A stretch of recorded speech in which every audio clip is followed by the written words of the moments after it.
Ladies and gentlemen, good afternoon. And on behalf of the 57th President of the United States Naval War College, Rear Admiral Shoshana S. Chatfield, welcome to the graduating ceremony for the class of 2021. I'm Captain Dieterle, the Dean of Students and MC for today's ceremony. The national anthem will be sung by musician second class Rachel Vanell from Navy Band Northeast.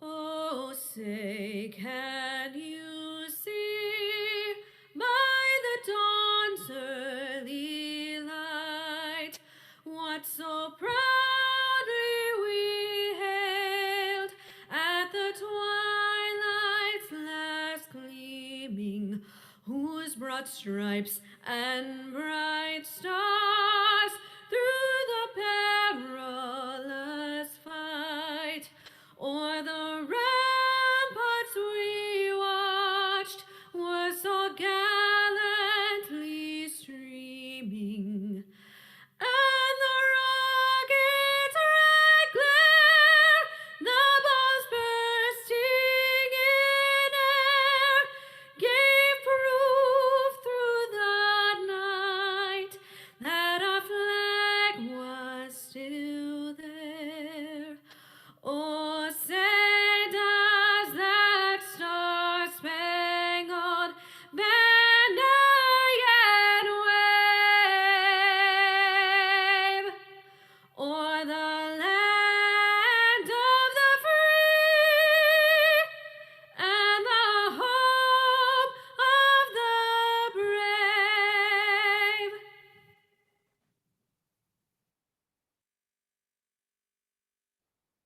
Lieutenant Commander Andrew Francis, Chaplain Corps, U.S. Navy, College of Naval Command and Staff will deliver the invocation.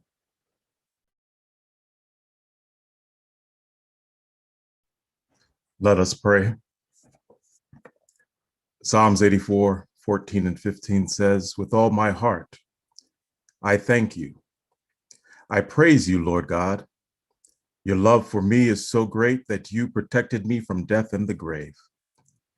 Father, this afternoon, as we gather together to celebrate the U.S. Naval War College ILC graduating class of June 2021, we pause to say thank you. Our academic journey has indeed been a unique one. Yet with bold resilience through extraordinary measures in these unprecedented times, you have sustained us to this end, and for this we say thank you. Thank you for the commitment of our graduates to pursue education in a time when disinformation has been weaponized against freedom. Thank you for the administrators, faculty, instructors, and moderators who were willing to adopt new delivery methods to impart their wisdom and facilitate our learning. Thank you for the staff members who filled the gaps to meet our needs in areas we no longer take for granted. Thank you for this institution's dedication to the presentation of practical knowledge, the pursuit of proved practices, and the preservation of truth. And thank you for the lifelong friendships and the life lessons that reminded us that our strength lies in caring community, meaningful connections, and courageous conversations. May we cherish the collateral learning that took place as word counts reminded us that our messaging matters, footnotes cautioned us to consider the source, and video lectures demonstrated that content and speed are key to our understanding.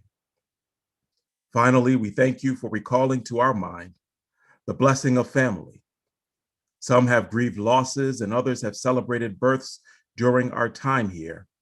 And through the continuum of life, each moment has prompted us to cherish one another, to ask for help, to serve others, to respect each other, to listen, to care, and to love. May we remain grateful for the support, contributions, and cheerleading they have provided to us to get to this point of culmination. And may the friends, family, and guests who bear witness to this ceremony, be blessed today as we celebrate, give thanks, and reflect on how great your love is towards us, we pray. Amen. Several years ago, we began a tradition at the U.S. Naval War College of allowing the graduating student body to nominate their guest speaker from among all the talented professionals at the college. I would like to ask graduating student Major Monica Jimenez to introduce your faculty guest speaker. Monica? Good afternoon. I'm Major Monica Jimenez, United States Army. It is truly an honor and privilege to introduce our guest speaker, Dr. Anand Toprani. Dr. Toprani is an associate professor of strategy and policy, specializing in diplomatic and military history, energy geopolitics, and political economy. He is a graduate of Cornell, Oxford, and Georgetown universities, and has held fellowships at Yale and Harvard. He is the author of Oil and the Great Powers, Britain and Germany, 1914 to 1945, which received the 2020 Richard W. Leopold Prize from the Organization of American Historians. He previously served as a historian for the U.S. Department of State, an intelligence officer at U.S. Central Command, and a visiting professor at Brown University. He is also a term member of the Council on Foreign Relations and will be a security fellow at the Truman National Security Project. Professor Toprani was my moderator for the Strategy and War seminar during the winter semester. What set him apart is that he never allowed the virtual environment to interfere with the class's ability to build camaraderie. He made such an impression on our seminar that we came together as a group to not only provoke a response, because we truly enjoyed learning from him, but to also ensure that he was our guest speaker for today. Professor Toprani always dared us to think deeper, even when the answer appeared simple, and he never missed an opportunity to challenge our opinions. He was always available to us, answered questions, and walked us through the analysis process to formulate our own solutions to the original question. He was very encouraging, and whether it was a paper tutorial or exam review, he was honest. He would even state that he wasn't the professor that would trick us, and continuously guided us in our pursuits of academic success. We look forward to his lectures because he challenged his own arguments, the counter arguments, and his colleagues' arguments. Professor Toprani never taught from a script. He had this unique way of meeting course objectives without following a standardized syllabus. Professor Toprani, we want to thank you for your wisdom, mentorship, and especially for the thoughtful and personalized messages we received in your book. The floor is now yours, sir. Mayor Jimenez, it means a lot. It means a lot for me to hear that from you. So forgive me if I'm a little bit emotional. My thanks go out to the ILC class of 2021 for this entirely unexpected honor. Before I can start my speech, I do have to say, however, that I am sure I would not be here without the efforts of my military co-moderator, Captain Tim Urban, who just retired after 30 years of distinguished service, and he deserves this honor as much as I do. And I hope he will forgive me if I accept it on both our behalf. You know, I said on numerous occasions, I've probably said in my seminar, and I never miss an opportunity to remark upon the fact that the best part of this job is the chance to learn from my military colleagues. That is include both my military colleagues in the department, but also my colleagues in the class, that is my students. And it is from them that I learn about a world and institutions and a set of values and norms that I could never master just by reading a book. And sometimes the sheer sort of profundity of their knowledge takes my breath away. And so I want to start off this talk with an anecdote from about 4 years ago. It happened in one of my ILC classes, a rather undistinguished ILC class in many respects, certainly not as certainly not like seminar 8 this year. But there was a student, and for the sake of his anonymity, I won't mention his name. I'll just refer to him as his call sign, which was snot. And I can assure you, I probably don't want to hear about the story where he earned that call sign. But anyways, snot was his call sign. And roughly halfway during the class, he raises his hand. Halfway through the trimester, at the beginning of a class, he raises his hand and says, I call him, Snot, what is it? He says, Doc, every single case study we've read so far is exactly the same. And I sort of, furrowed my brow, and I'd never heard a student say that. So I said, Snot, what do you mean? He said, every case study is the same. A country thinks that they can use war as an instrument to achieve positive political aims. They make calculations in their net assessment. They think that they can win a short, decisive victory. And what do you know? The war becomes protracted. They end up having to escalate, and they usually end up losing or having to reformulate their political objectives. And I said to him, it's not, if you stuck around for the rest of the trimester, I could probably teach you a little bit more about history. In fact, I could probably teach you a lot about history, but I can't teach you anything about strategy. You have cracked the code. And honestly, frankly, you're as qualified to teach strategy as I am from this point on. And I told this story to one of my colleagues, one of my civilian colleagues. And, he mentioned to me, I made a very important observation that, you as military professionals, you don't need to have Clausewitz tell you that war is a messy business and that things rarely work out the way you expected it to. You've lived that experience. And War College, in a sense, just gilding the lily by providing you with a theoretical foundation for understanding war. But at a very profound personal level, you already understand this. And my colleague said to me, the people who don't have this knowledge, the people who really should come here, that is to say, our nation's political leaders and their political advisors, they're the people who have to come here, but they're the people who never will come here for various reasons. And so then we have to ask ourselves, who is going to advise them? Who is going to teach them, to guide them about the nature of war and the principles of strategy? We tell you over and over again that war is a servant of politics, but we probably don't stress enough that just because war is a servant of politics, that does not give politics license for disregarding military realities or the fundamental principles of war. And I wouldn't be an S&P professor if I didn't liberally salt my lectures with references to Clausewitz. This is not from On War, it's from a letter that Clausewitz wrote to a friend, but the line always stuck with me. Clausewitz wrote to one of his friends and former general staff officer in 1827. He said, war in its relation to policy has above all the obligation and the right to prevent policy from making demands that are contrary to the nature of war, to save it from misusing the military instrument from a failure to understand what it can and cannot do. Now, here's a moment of truth-telling, which Major Jimenez sort of mentioned that I was very fond of doing as a professor.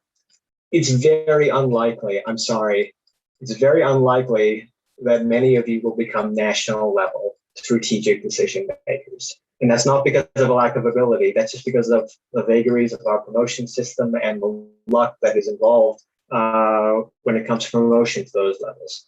But just because few of you will become decision makers at that level, I can assure you, many of you will end up advising those leaders. And that's what I want to talk today about, your obligations as a military advisor to decision makers. I'm reminded of a line from a popular TV show. I actually tried to look it up and I couldn't find it. I think it's from The West Wing, and if so, this is the first and only time I will ever quote The West Wing in a lecture. But the line goes something along the lines of, you may never be the guy or the gal in the room where the decisions are made, but you can be the person the guy or the gal in the room depends upon. And again, that's why I've entitled my speech, The Obligations of the Military Advisor, and you will forgive me for having violated the principle of the bluff. I told all of you in all of your essays that I expect the first sentence of your paper to be your thesis statement. So this is a case of do as I say, not as I do. But what should you tell strategic level or national level decision makers who don't have your personal and theoretical experience about war?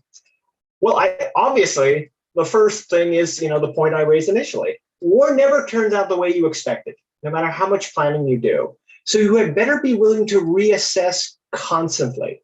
And by reassessment, I say reconsidering both the ends, your national or military ends, as well as your level of effort or your strategy. Sometimes you have to ask yourself whether or not the juice is worth the squeeze. Another challenge, and one I think that is going to be particularly relevant to our generation, is the challenge of limited war, a war where you must moderate both the effort you are going to put into to combating the enemy, but also what you are seeking to acquire from the enemy. You will not be seeking to overthrow the enemy, you will be seeking to achieve some sort of political modus vivendi. Now, limited war is physically less demanding than unlimited wars that we celebrate in our nation's history, but they are probably more intellectually taxing and therefore require a higher degree of sophistication when you are waging them. As I stressed to Seminar 8, and I will stress to all of you right now, war termination in a limited war only occurs through negotiation.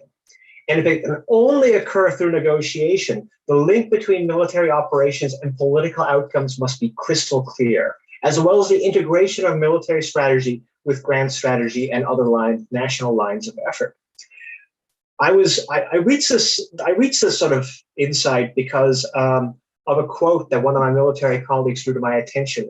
His name was Commander Mike Reardon, and he was a superb military monitor in S&P for many years. And he pointed me to a memoir by General Matthew Ridgway of the Korean War. Ridgway, as I'm certain you remember from your Korean War case study, was the commander-in-chief of 8th Army and relieved General MacArthur in 1951. In 1967, Ridgway noted, the realization began to dawn that military force could no longer solve problems such as confronted us in Vietnam, but mutually supporting political, economic, and military policies must be evolved that would be acceptable to all peoples concerned.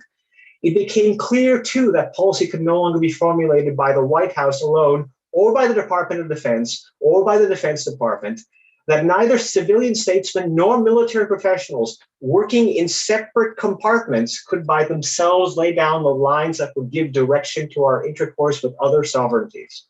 It is clear now that the best results flow from intimate day-to-day collaboration among military and civilian leaders. Such collaboration is only possible when civil and military authorities seek and earnestly consider each other's point of view. And this last point about mutual trust and respect is vital. We at the Naval War College are justifiably proud, in my opinion, of the reforms that Admiral Stamford Turner introduced in 1972. And if you have not read his convocation speech from that year, I implore you to do so before you leave Newport. But he says one thing in that speech which always stuck in my craw. He says, quote, another sample of the ineffectiveness of our military educational system is our increasing reliance on civilians and think tanks to do our thinking for us. We must be able to produce military men who are a match for the best of civilian strategists, or we will abdicate control of our profession. What's the problem here? The problem is that Turner assumed an adversarial rather than a cooperative or complementary relationship between civilians and the military, both of whom have invaluable skills and insights that work best when they complement one another, not when they operate separately. That is to say, you must blend the quantitative and abstract knowledge that civilians bring with the qualitative and experiential expertise of the military. Civilians are great at many things. Believe me, I'm one, I know. Most importantly, we are, as Harold Boswell put it, specialists in bargaining. That is to say, we understand politics. And we are therefore irreplaceable to the military for securing scarce resources, national resources for national defense. But the military, as Boswell put it, are the specialists in violence. And so long as we live in a world where force is sometimes a necessary instrument of statecraft, the nation cannot afford to forego your specific knowledge, technical, experiential, or otherwise, of military professionals. So what are your obligations for my final sort of 2 points? What are your obligations as a military professional to your leadership? The first point is to never, never, never offer, quote, purely military advice, which simply does not exist. Clausewitz remarks again in On War this time, and you should have read this, and you should have memorized it by now. We can see now that the assertion that a major military development or the plan for one should be a matter for purely military opinion is unacceptable and can be damaging. Nor is it sensible to summon soldiers, as many governments do when they are planning a war, and ask them for purely military advice. No major proposal required for war can be worked out in ignorance of political factors. Your decisions as military leaders must always operate within a wider political framework that presupposes certain aims and certain political aims and political aims and ends. And I want to stress, if there's any lack of clarity, you have to seek clarity from your bosses. You cannot expect them to have spelled this out on their own or to abrogate their responsibilities as political leaders onto you as a military professional. And finally, and I would stress that this is your most important obligation as a military advisor, it is to help decision makers make informed decisions about the utility of force for achieving national political objectives. Not the wisdom of those political aims, but rather whether force or the threat of force can realize those aims at an acceptable political cost. To achieve this elusive policy strategy match that we are so fond of in our syllabus, civilians can and will ask you hard questions about the political utility of your military plans. And military leaders must understand and must be able to explain the linkage between military actions, all the way from tactics and operations to budgetary decisions involving the entire Department of Defense. You have to be able to link those actions to political outcomes and explain your logic. And here is where your war college experience will come in handy. It is vital that you provide such advice, such wisdom, using the abstract, theoretical, and historical knowledge that civilians will understand. They cannot relate to your advice if it is based purely on your professional experiences, because civilians simply do not speak that language, and we have not seen that part of the world. Most of us have not. What I have described is not a scientific process. There is no organizational chart or fix that will accomplish these objectives. It all depends upon professionals building a relationship of trust and respect for each other's strengths. This is not an easy task, but we have prepared you to the best of our abilities and as best as we can under the circumstances. And it's not an exaggeration to say that the nation is counting on you to fulfill this role. And with those comforting words and with profound sort of modesty, for this great honor and the chance to sort of share what I've learned from all of you over these many years, I bid you, as my Navy colleagues are fond of saying, fair winds and following seas.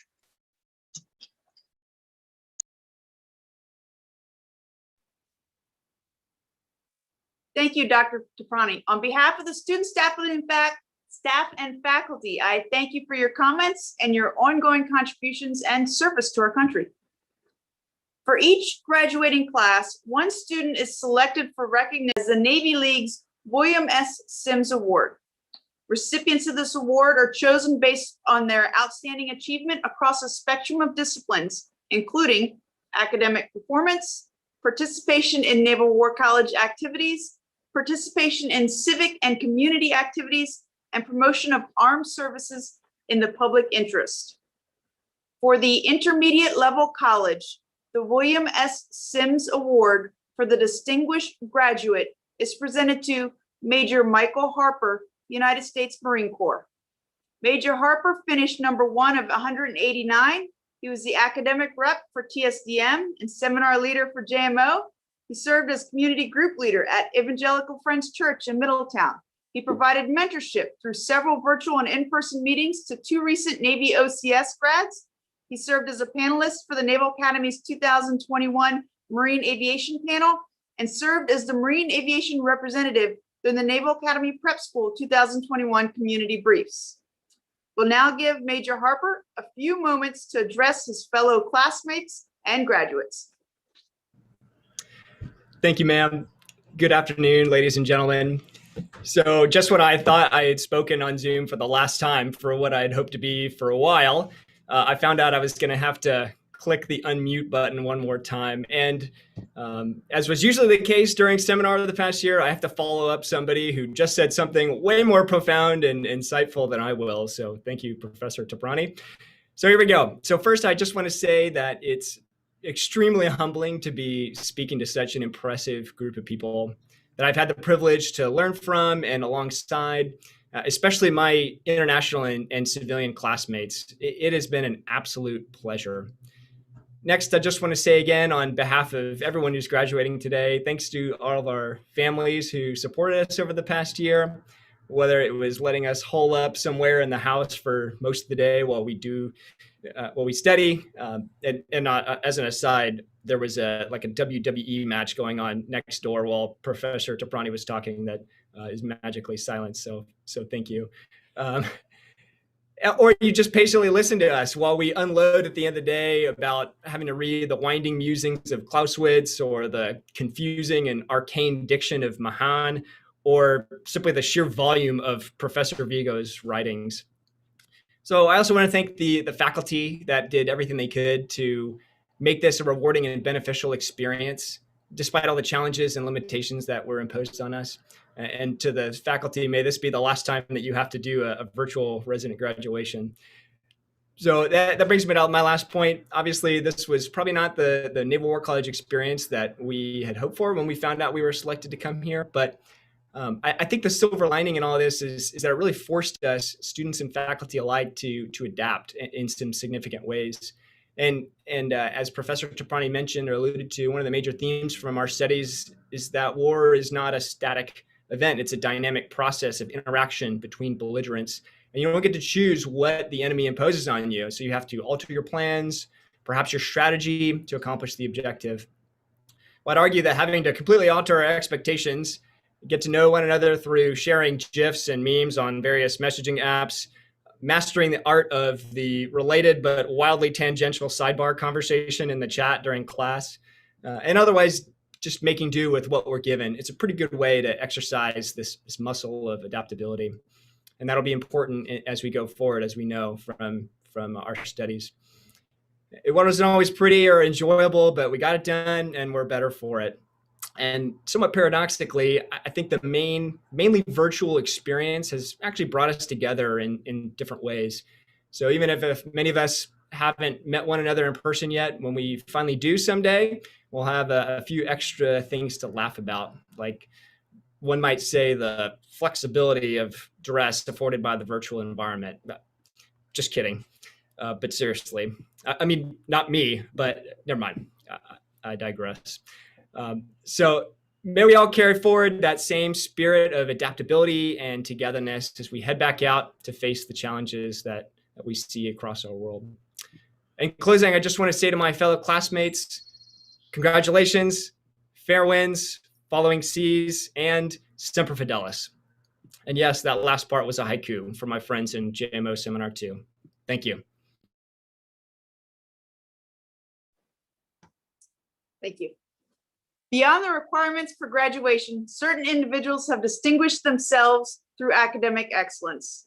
A diploma with highest distinction is presented to the top 5% of each graduating class. A diploma with distinction is presented to the next 15% of each graduating class.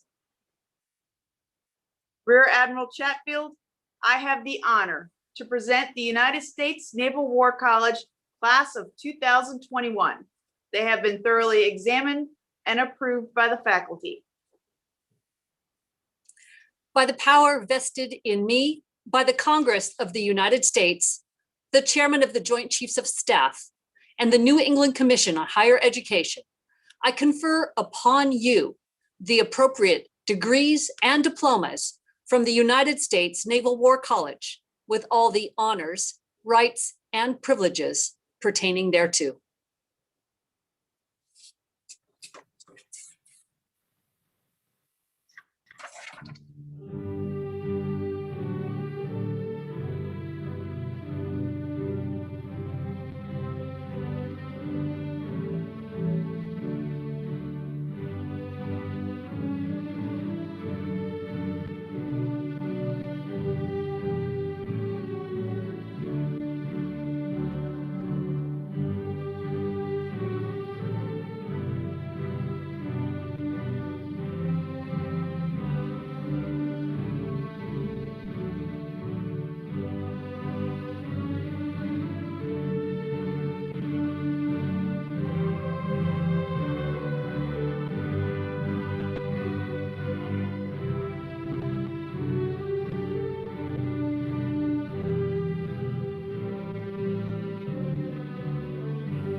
Ladies and gentlemen, please join me in saluting with our applause, virtual and as loud as you can be, the graduates of the United States Naval War College class of 2021 and their families.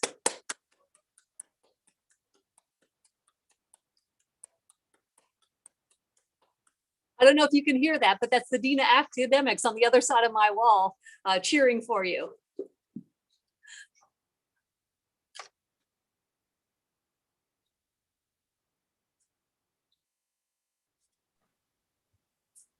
Congratulations, graduates. It is my honor to present Rear Admiral Shoshana S. Chatfield, who will now issue the charge to the graduates. Admiral?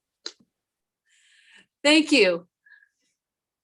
To our College of Naval Command and Staff and Naval Staff College chosen guest speaker, Dr. Anand Toprani, for your remarks. To our graduates, you did a wonderful job and we are really, really grateful. We appreciate your message. You presented valuable insights, you reinforced course concepts, and you encouraged our graduates to move on to greater levels of responsibility within our Department of Defense, the interagency, and the militaries of our important international partners. I'd also like to thank Lieutenant Commander Andrew Francis and also Major Michael Harper for your comments and active participation today. You represented your class so well. To our honored guests who are watching online, I want to thank you and welcome you, each of you, for joining us today. I hope that we will see you back in Newport soon.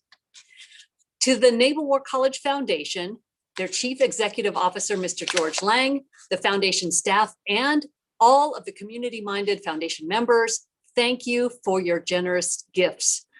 They have provided critical funding that has enriched and enhanced our programs and the initiatives offered by this college and have helped us through this unprecedented year with some needs that we could not possibly have forecasted. To our international program sponsors, I thank you for supporting our in-residence students. You have played an invaluable role in the development of trust and friendship with our maritime partners, and our security of our nation depends on that trust. To our interim provost, to our deans, to our outstanding faculty and staff, you have set the bar high and equipped these graduates to be decision makers. We know that they're tomorrow's leaders. Today, on this graduation day, you get to see the fruits of your labor. These graduates will rejoin their posts now as advocates of peace and security across the globe and prepared to create warfighting advantage where necessary. To our hardworking military families and loved ones, your love, support, patience, and endurance is what enables these warfighters the ability to protect and serve our great nation. I hope that this year in Newport was tolerated well. We know that it was challenging, but you also had a much deserved reprieve and you were able to be close with your families in a way that perhaps you hadn't had to manage before.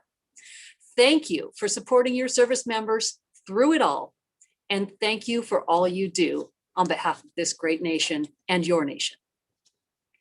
And now to the class of 2021. Congratulations. You are now graduates of the United States Naval War College. This is a place of original research on all questions relating to war and the statesmanship connected with war or the prevention of war. Those words are as true today as they were when they were proclaimed by Rear Admiral Stephen B. Luce, our late founding father. For the past year, you've been a part of this college's great mission. Here we are committed to excellence in education, excellence in research, and excellence in all of our outreach activities. It is now your opportunity to leverage this knowledge and go back into a very dynamic security environment where you will be counted on to outthink our adversaries. You've been provided with a new set of freshly honed tools, sharpened to be able to anticipate and prepare for the future. Your new skill set is capable of strengthening the foundations of peace and creating decisive warfighting advantage. for the United States, for our maritime partners and allies. The United States is a maritime nation.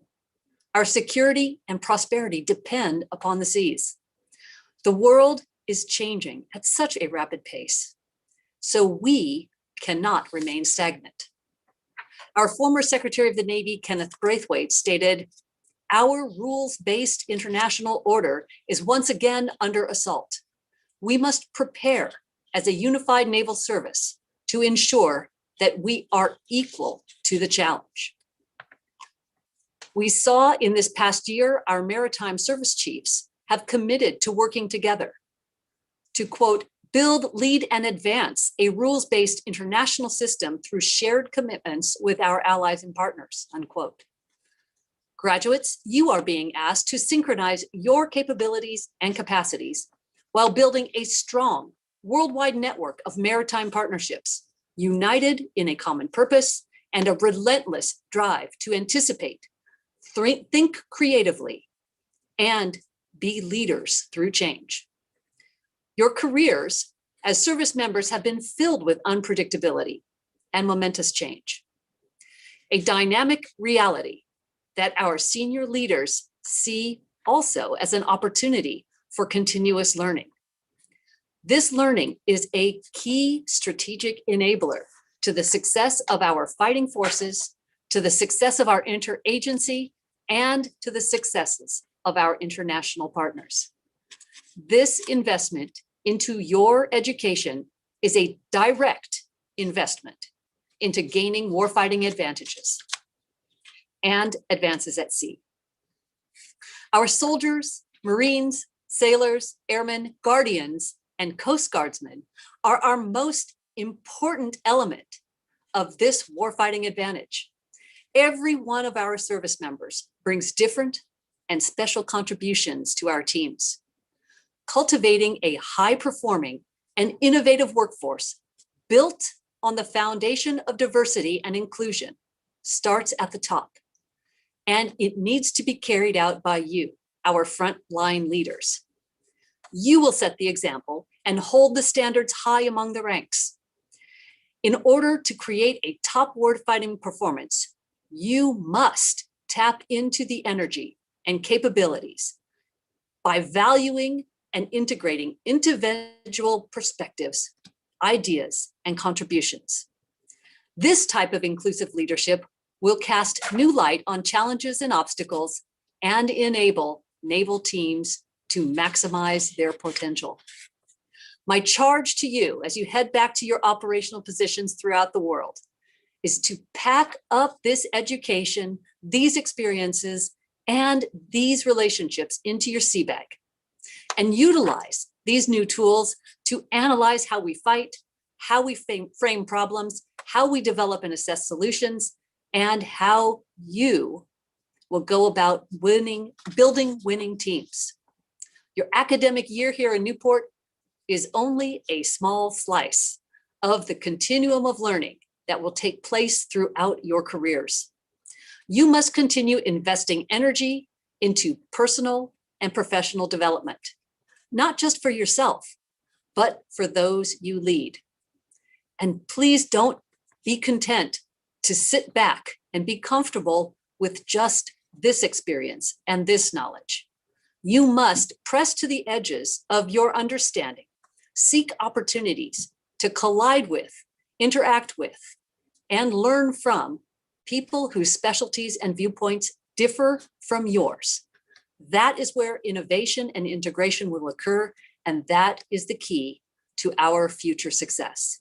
Take the knowledge and experiences you have gained here, and through this new lens, view the challenges that you will face in the future. You are duty-bound to take your strengthened intellect, your improved analytical skills, and your expanded perspective as you move out with urgency to lead well in your organization. Your job here is not complete. You are now members of the United States Naval War College Alumni Association, a group that dates back now 137 years. I encourage you to stay connected, engaged, and continue to conduct outreach and engagement with naval, joint, interagency, and international stakeholders. I implore you to foster a network of lifelong partnerships built on diverse perspectives, enhanced through interoperability, and strengthened through the interchange of intellectual capabilities. Together, we will continue to push the bar higher here at the United States Naval War College to deliver excellence in education, excellence in research, and excellence in our outreach. And to all of our family and friends who joined us today, I thank you again for being that pillar of strength for your graduate, your loved one, your service member.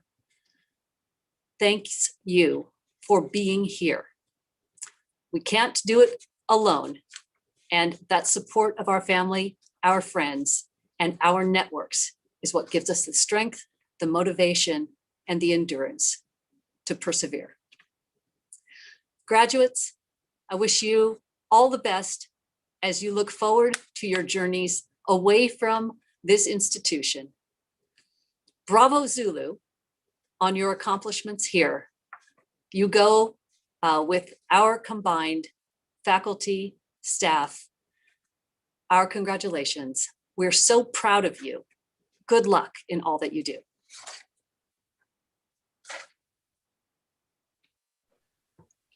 I would now like to introduce Professor Julia Gage, Director of Alumni Programs. Congratulations, graduates, and welcome, alumni. Welcome to your lifelong learning alumni program. Over 50,000 alumni throughout the world are very eager and willing and able to continue to help you as you invest further in your personal and professional development. I would like to direct you first to our alumni portal, which is at myusnwc.com. And there you'll find a nice hub of resources, directories, lectures, video, participatory, small book clubs, things like that, discussion groups, really a robust discussion going on amongst alumni. And we need your voices. So just as much as we hope that you are benefiting from these lifelong learning resources, we also need your diversity in perspectives and to keep our entire community fresh and engaged and learning. So again, welcome to our alumni community. I look forward to seeing you on myusnwc.com. And on behalf of all of our alumni, congratulations and good luck.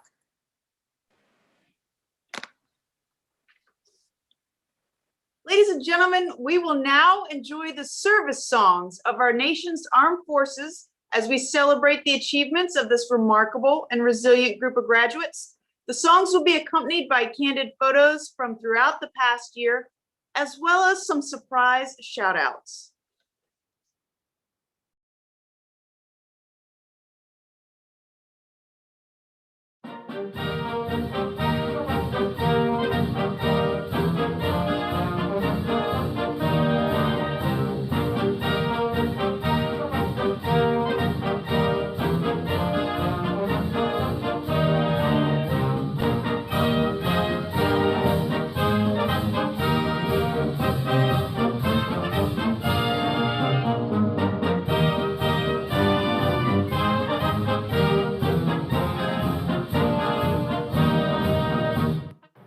To the leaders, scholars, and warfighters graduating today, congratulations.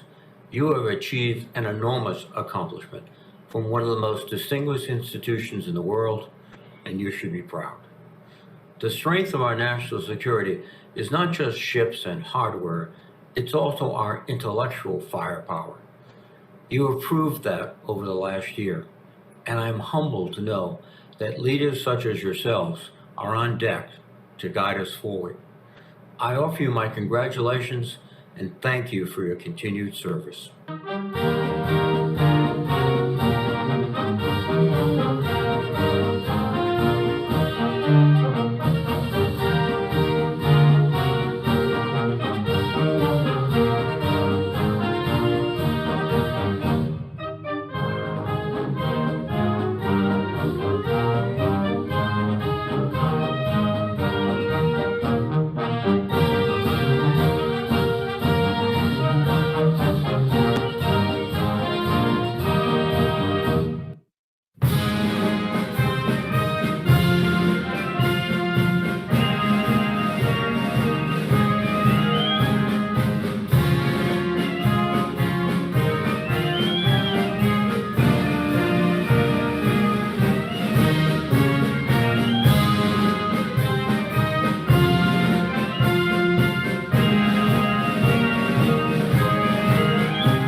Jim McConville, the 40th Chief of Staff of the United States Army. And I'm here appropriately at the National Museum of the United States Army in front of a Navy ship replicating the amphibious assault at D-Day. And I want to congratulate you all on completing this major milestone and moving on to a new chapter in your careers. I also want to thank your families for their commitment and all that they do to enable you to stay focused on your mission. Your success in your next job is critical to our nation. We are proud of all of you, and we trust you to lead in the decades to follow. It's about people first, and winning matters.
Congratulations, graduating students, on your significant accomplishments over the past year.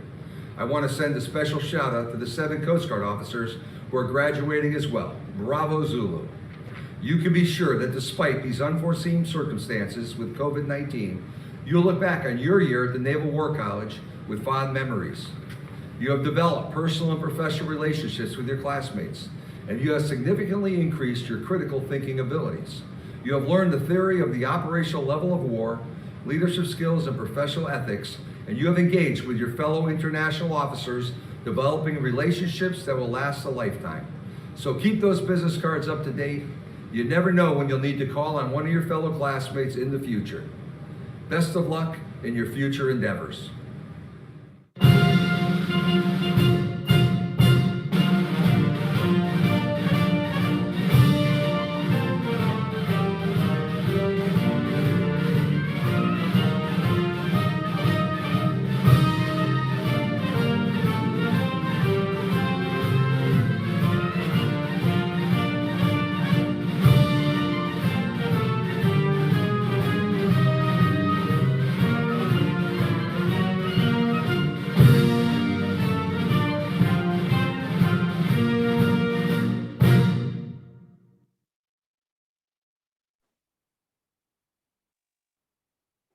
Lieutenant Commander Francis will deliver the benediction.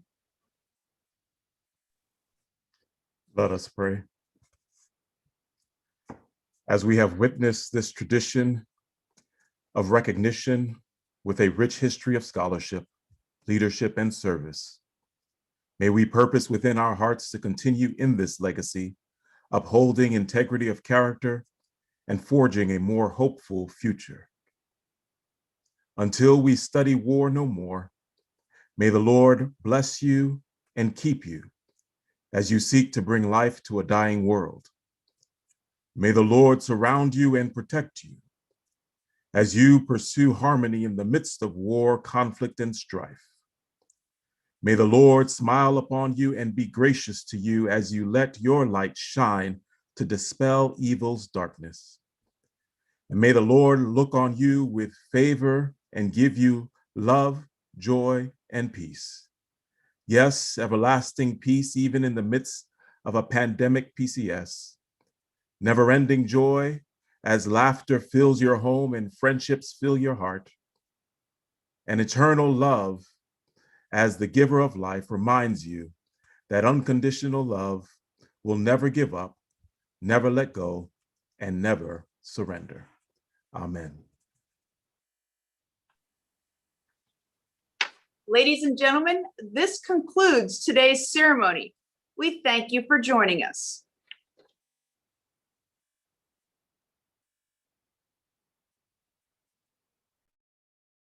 Thank you.